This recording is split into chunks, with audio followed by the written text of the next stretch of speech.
We are in the midst of the worst drug crisis in U.S. history. Over the last 20 years, more and more died of an apparent overdose. Alcohol contributed to with the deaths substance of more abuse. than 170. That's about 500 people a day lost.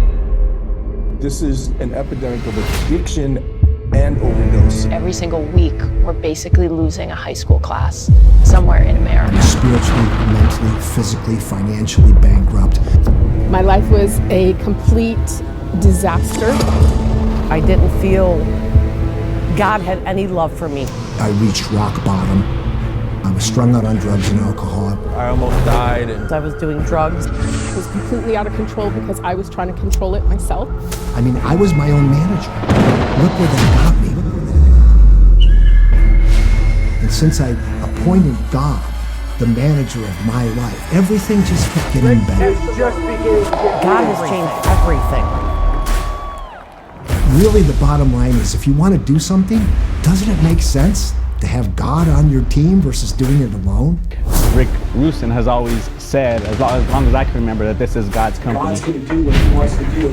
And it's been the biggest blessing of my life. I've never been at a company before that, allows you to talk about God so freely.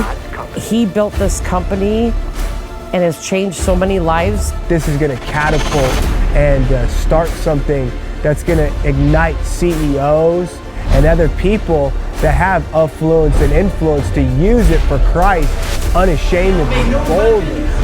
I live a life today that's beyond my wildest dreams. Most importantly is the miracle of no longer wanting to commit suicide, no longer wanting to drink alcohol, no longer wanting to take drugs.